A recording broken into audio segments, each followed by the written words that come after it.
جی بسم اللہ الرحمن الرحیم، السلام علیکم۔ امید ہے آپ لوگ خیریت سے ہوں گے۔ میں آج جو ولاگ کرنا چاہتی ہوں، ویسے تو اپنے بارے میں بات کرنا یا اپنے جو بھی چیز ہوتی ہے اس کے بارے میں ڈسکس کرنا بہت ہی معیوب لگتا ہے۔ مجھے تو بالکل پسند نہیں ہے اپنے بارے میں بات کرنا۔ جتنا میں کا استعمال ہے وہ کم ہو اتنا اچھا ہوتا ہے، لیکن یہ خبر ایسی ہے کہ یہ مجھے شیئر کرنی ہے آپ لوگوں کے ساتھ، اور اس کے ساتھ ساتھ ان تمام لوگوں کے لیے بھی شیئر کرنی ہے جو کہ ہراسانی کا سامنا کرتے ہیں، جن کے خلاف پروپیگنڈا ہوتا ہے، بھلے وہ صحافی ہیں بھلے وہ صحافی نہیں ہیں، لیکن ان کے خلاف ایک پورا پروپیگنڈا، ایک کیمپین جو ہے وہ لانچ کی جاتی ہے، لیکن وہ خاموش رہتے ہیں۔ تو میرا خیال ہے کہ خاموش نہیں رہنا چاہیے، پراپر جواب جو ہے وہ ضرور دینا چاہیے۔ میں نے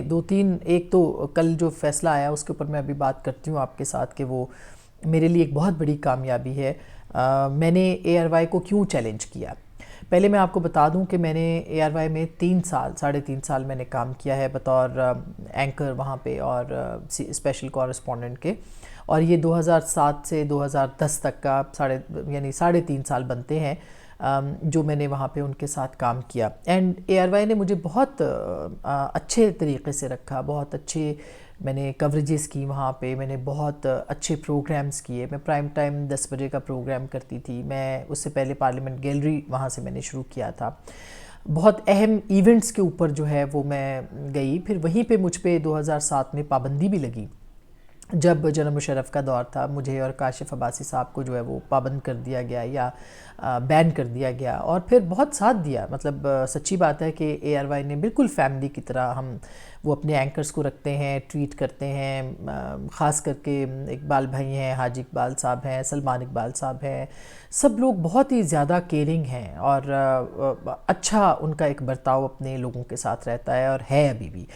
تو بالکل میرا جو ایکسپیرینس تھا وہ ایک بہت ہی اچھا ایکسپیرینس تھا جو میں نے ان کے ساتھ کیا کام کرنے کا۔ پھر میں نے سما جوائن کر لیا، ظاہر ہے کہ ایک بیٹر اپرچونٹی تھی، میں نے سما میں آ گئی،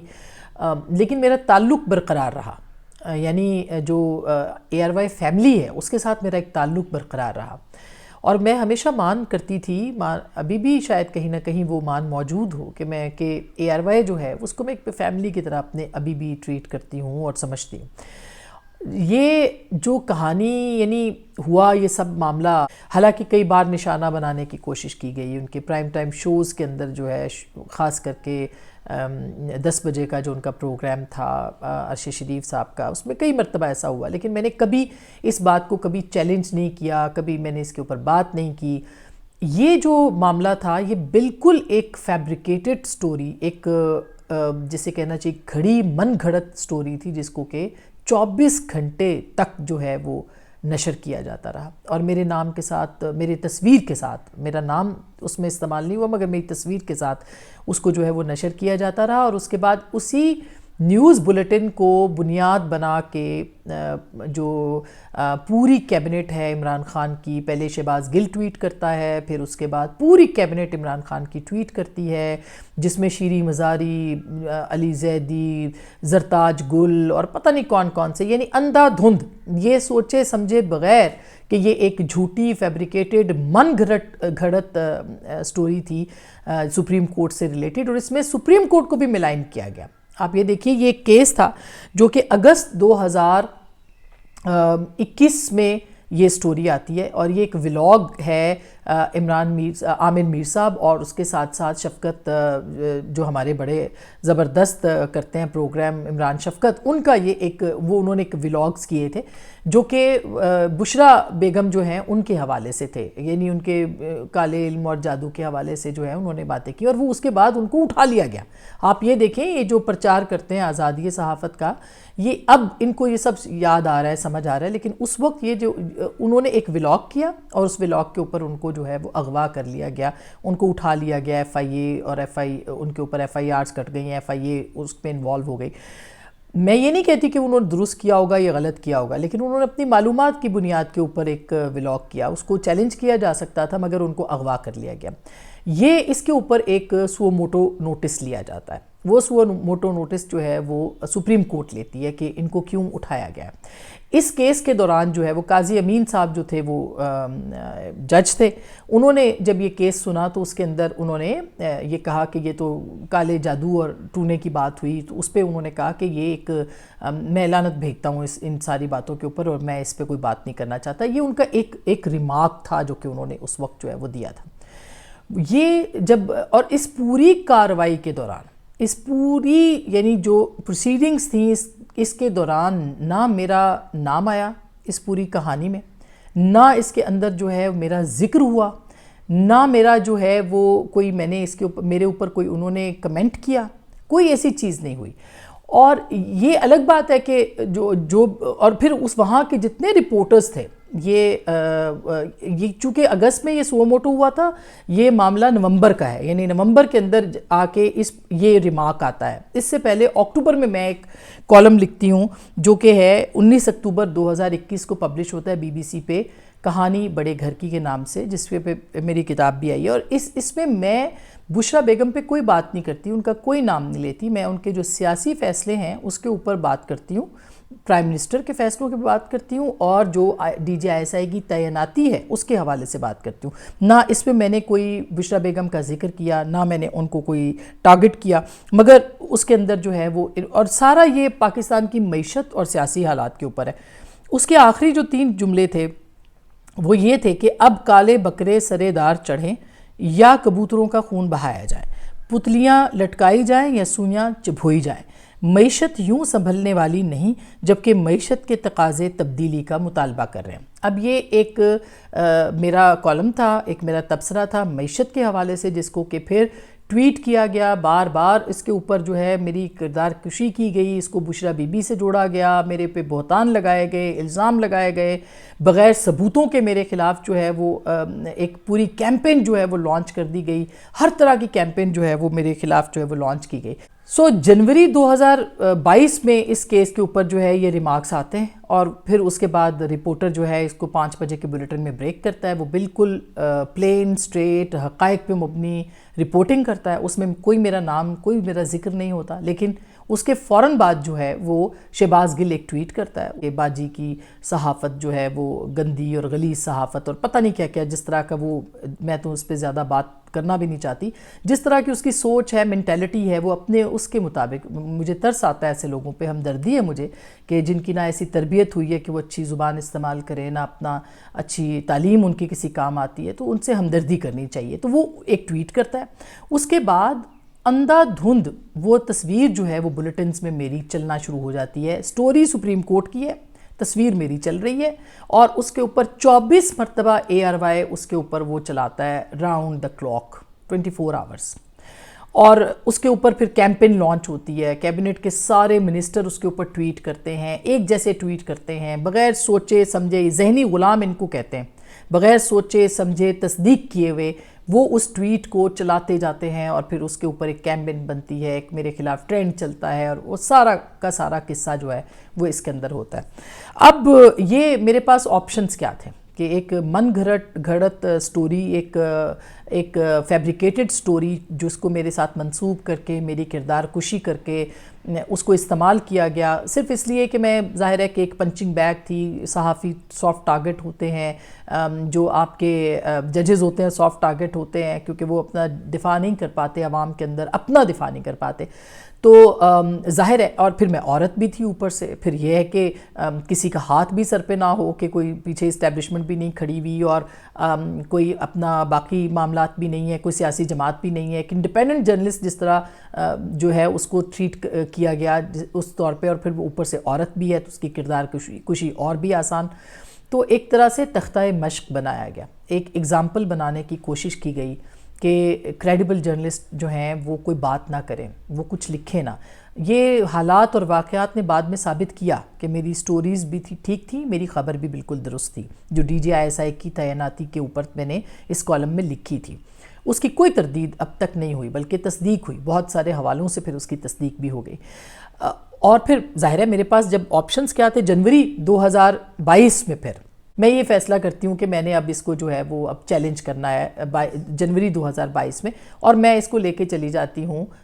کمپلینٹ کاؤنسل میں۔ کمپلینٹ کاؤنسل میں جب میں جاتی ہوں تو وہاں پہ کمپلینٹ کاؤنسل کے سربراہ ہیں علی بخاری صاحب، جو کہ پیمرا کی کمپلینٹ کاؤنسل ہے، اور جس کے اندر میرا حق ہے بطور ٹی وی اینکر اور صحافی کے میں کمپلینٹ وہاں پہ کر سکتی ہوں۔ میں وہاں پہ کمپلینٹ کرتی ہوں اور میں اس کو چیلنج کرتی ہوں کہ انہوں نے میرے خلاف جو ہے پروپیگنڈا کیا ہے۔ وہاں پہ ARY کے وکیل بھی آتے رہے، اور وہ ظاہر ہے کہ ان کے پاس ثبوت، ہمارے پاس ثبوت تھے۔ اس میں میں شکر گزار ہوں پاکستان کے جو انڈیپینڈنٹ صحافی جو کہ کورٹ کور کرتے ہیں، جس میں کہ ڈان کے ناصر صاحب ہیں، اس میں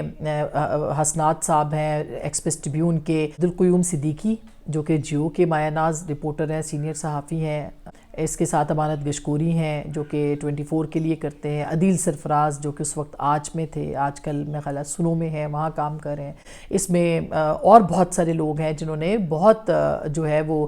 بہترین رپورٹنگ کی اس پورے معاملے کی، اور بالکل غیر جانبدار انہوں نے بیان دیے، گواہیاں دیں، انہوں نے ٹی وی پہ ولاگز میں شارٹس میں آ کے کہا۔ پھر ایک ہمارا رپورٹر ہے حیدر شیرازی، اب جیو کے ساتھ ہے، وہ پہلے کہیں اور تھا، اس نے جس طرح سے کام کیا، یعنی جو ہماری رپورٹرز کی جو ان کو کور کرتے تھے وہ سمجھ گئے کہ یہ ایک بالکل فیبریکیٹڈ سٹوری ہے، اس کو جان بوجھ کے ملائن کرنے کے لیے استعمال کیا جا رہا ہے۔ کل میں بھی کورٹ روم میں موجود تھا۔ اٹارنی جنرل خالد جاوید خان نے ایک جو ہے یوٹیوب پروگرام کا ذکر کیا جس میں جنات کا کوئی سٹوری بنائی گئی۔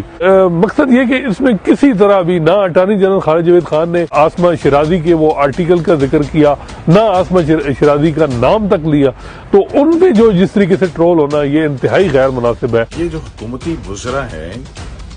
سپریم کورٹ کی ایک پروسیڈنگ کے ایک چھوٹے سے حصے کو مس رپورٹ کرتے ہوئے جو آسمہ شیرازی کی کریکٹر اسیسینیشن کے اوپر تلے ہوئے ہیں، گھٹیا صحافت کا الزام لگایا جا رہا ہے، تو مجھے تو یہ لگ رہا ہے کہ یہ گھٹیا سیاست زیادہ ہے۔ پھر کمپلینٹ کاؤنسل کے پاس جب یہ جاتا ہے، اتنا سٹرونگ کیس ہوتا ہے، اس کو کافی لٹکایا جاتا ہے، اس پہ مہینے گزر جاتے ہیں، اس پہ میں خود بھی پھر ان کی ایک وہ بھی آیا کہ وہ خود پیش ہوں، میں خود پیش ہو گئی، میں نے ان کو بتایا کہ یہ آپ دیکھیے آپ اس کو، البتہ فیصلے کے اندر یہ لکھ دیا جاتا ہے کہ یہ تو رائٹ پلیٹ فارم ہی نہیں ہے، یہاں تو آپ کمپلینٹ ہی نہیں کر سکتے۔ اس دوران میں ایک دو اور چیزوں کے اوپر بھی کمپلینٹ کرنے کا سوچ رہی تھی پیمرا کے سامنے، لیکن پھر وہ میں نے نہیں کیا۔ جب یہ فیصلہ آیا تو پھر ہمارے پاس ایک پلیٹ فارم تھا کہ ہم ہائی کورٹ جائیں، ہم ہائی کورٹ گئے۔ ہائی کورٹ میں ARY کا کوئی لائر جو ہے وہ پیش ہی نہیں ہوا، اور انہوں نے اس معاملے کے اوپر جو ہے وہ بالکل چپ سادھ لی۔ 2-3 ہیئرنگز ہوئیں، پھر لمبی ڈیٹ پڑ گئی، اور فائنلی 27 نومبر کو جو ہے اس ڈیٹ کے اندر جو ہے فائنل ہیئرنگ ہوئی جس میں پیمرا نے اپنا ہلکا پھلکا دفاع کرنے کی کوشش کی، لیکن جسٹس محسن کیانی صاحب نے یہ جرمانہ اور 50,000 جرمانہ اور اس کے ساتھ ساتھ معافی مانگنے کا پرائم ٹائم میں ARY کو آرڈر کیا ہے، اور اس کے ساتھ ساتھ یہ بھی مجھے کہا ہے کہ میں حد تک عزت کے لیے ڈیفیمیشن کیس کے لیے ایک الگ پٹیشن جو ہے وہ کر سکتی ہوں۔ بہرحال ابھی میرے پاس قانونی حقوق ہیں، اینڈ آئی ایم شیور کہ ARY جو ہے وہ اس کے اوپر کرے گا، معافی چلائے گا، اور جو ہے وہ اپنی غلطی ضرور مانے گا۔ مجھے یقین ہے کہ جو مالکان ہیں وہ اس کے اندر انوالو نہیں ہوں گے، نہیں ہو سکتے، نہیں ہوتے، لیکن اگر نہیں تھے تو وہ جب دیکھ رہے تھے تو ان کو ضرور دیکھنا چاہیے تھا۔ اور یہ ایک پریسیڈنٹ ہے، یہ ایک پریسیڈنٹ ہے کہ اس سے پہلے ARY کے خلاف جتنے بھی کیسز تھے وہ سارے کے سارے باہر ہوتے تھے۔ یہ میرے کیس میں انہوں نے باہر نہ UK میں نہ US میں کسی قسم کی کوئی انہوں نے خبر نہیں چلائی، کیونکہ ان کو پتہ تھا کہ میں وہاں سو کر دوں گی۔ لیکن میں شکر گزار ہوں نگہت داد جو کہ ایک بہت معروف لائر بھی ہے اور پاکستان کی کا جانا مانا نام ہے، میشا شفیع کا بھی کیس انہوں نے جیتا تھا، اور بہت ایک ہمارے لیے فخر ہے UN میں اس وقت پاکستان کے لیے اپنی فرائض بھی سر انجام دے رہی ہیں۔ ان کی ٹیم ہے ارم شجاع، اس سے پہلے دانیہ جو کہ لائر تھیں، یہ بچیاں لاہور سے آتی تھیں، یہ لائرز ینگ لائرز، اور لاہور سے آ کے انہوں نے میرا مقدمہ لڑا، اور ایک بہترین مقدمہ لڑا، بہت محنت کی، اور اگر یہ نہیں ہوتی تو ظاہر ہے کہ یہ کیس جو تھا یہ اس طرح سے نامؤثر انداز سے لڑا جاتا۔ اور جسٹس کیانی کا شکریہ، جسٹس محسن کیانی صاحب کا، جنہوں نے اس کیس کو سنا۔ ایک پریسیڈنٹ طے ہو گئی ہے، ایک لائن آف ایکشن مل گئی ہے پاکستان کے صحافیوں کو, پاکستان کے لوگوں کو, کہ اگر آپ چاہیں, اگر آپ کی کوئی کردار کشی کر رہا ہے, وہ سوشل میڈیا پہ ہے, وہ ٹی وی چینلز پہ ہے, آپ اس کو عدالت میں لے جا سکتے ہیں. ٹائم ضرور لگتا ہے, اور میری درخواست ہے کہ اس کے اوپر لاز بنا دیے جائیں. سپریم کورٹ سے میری قاضی صاحب سے درخواست ہے کہ ایسے لاز بنا دیے جائیں کہ یہ ڈیفیمیشن کے کیسز جو ہیں یا اس طرح کے کیسز بہت جلد نمٹائے جائیں. اس کی ٹائم لائن ہونی چاہیے. ویسے ٹائم لائن تھی پیمرا کمپلینٹ کونسل میں, لیکن اس ٹائم لائن کو فالو نہیں کیا گیا, اور کمپلینٹ کونسل پہ میرے بہت سے سوالات ہیں, ابھی بھی سوالات ہیں, اور یہ سوالات جو ہیں یہ کہیں نہ کہیں لیجسلیشن میں ضرور ایڈریس ہونے چاہیے. اس کے ساتھ ساتھ اب چونکہ جرمانہ بھی کہا جا چکا ہے, اور معافی نہ چلانے کی صورت میں توہین عدالت بھی ہو سکتی ہے, اور اس کے ساتھ ساتھ یہ بھی کہا گیا ہے کہ میں جا سکتی ہوں ڈیفیمیشن کے لیے, تو ایک بڑی سکسیس ہے, اور یہ اس بات کی بھی کامیابی ہے جس پہ پاکستان کے صحافیوں کو فخر ہونا چاہیے کہ وہ اپنے حق کے لیے لڑتے ہیں, اور یہ کہ جب بھی ان کے ساتھ زیادتی ہو وہ اپنے جو بھی ادارے ہیں ان سے مایوس نہ ہوں, بلکہ ان کا دروازہ کھٹکھٹائیں. پاکستان کے اندر یہ پہلا کیس ہے اپنی نوعیت کا. یہ کیس آئندہ بھی ہو سکتے ہیں اور ہونے چاہیے اگر کسی کے ساتھ زیادتی ہوتی ہے. خاص کر کے پاکستان کے صحافیوں کے جو حقوق پامال ہو رہے ہیں, وہ تنخواہ کے نہ ہونے, لیٹ آنے, ان کو نکالے جانے, جتنے بھی معاملات ہیں, اس پہ پاکستان کے صحافیوں کو ضرور عدالتوں کے جو دروازے ہیں وہ کھٹکھٹانے چاہیے. تو یہ ایک معاملہ ہے. اور دوسرا, مایوس نہیں ہونا. اللہ تعالیٰ کی ذات جو ہے وہ سچ کی فتح ضرور دیتے ہیں. اللہ تعالیٰ جو ہیں وہ کمزور کے ساتھ ہوتے ہیں. اللہ تعالیٰ جو ہیں وہ سچ کے ساتھ ہوتے ہیں. تو جتنے بھی جھوٹ بولے جائیں, ایک سچ ان کے اوپر بھاری ہوتا ہے, اور ایک دن سچ کا ہوتا ہے جس دن سچ کی فتح یابی ہوتی ہے. تو یہ ایک ایسا کیس ہے جو کہ تاریخ کا حصہ ہے. یہ کورٹ ہوگا, یہ پریسیڈنٹ بنے گی, اور پاکستان میں جتنے بھی لوگ ہیں وہ اپنے حق کے لیے ضرور آواز اٹھائیں گے اور اٹھاتے رہیں گے انشاءاللہ تعالی. لیکن آخر میں بس اتنا ہی ہے کہ گھبرانا نہیں ہے, اور سچ کا ساتھ دینا ہے. اور آپ سب لوگوں کا شکریہ. آپ لوگوں کے بغیر میں یہ اپنی آواز نہیں اٹھا سکتی, اپنی بات نہیں کہہ سکتی. حقائق آپ کے سامنے ہم روز رکھتے ہیں, یہ ہم نہیں کر سکتے اگر آپ لوگ حوصلہ افزائی نہ کریں, آپ لوگ اپریشیٹ نہ کریں, آپ لوگ ساتھ نہ کھڑے ہوں, آپ لوگ ہماری آواز میں آواز نہ ملائیں, آپ ہماری بات نہ سمجھیں, آپ ہماری بات نہ سنیں. یہ آپ لوگوں کو کریڈٹ جاتا ہے. جب تک آپ لوگ زندہ ہیں, پاکستان میں عوام زندہ ہے, اس وقت تک حق کی آواز جو ہے وہ ہمیشہ برقرار رہے گی, قائم رہے گی انشاءاللہ تعالی. اپنا خیال رکھیے گا. اللہ نے کے بعد.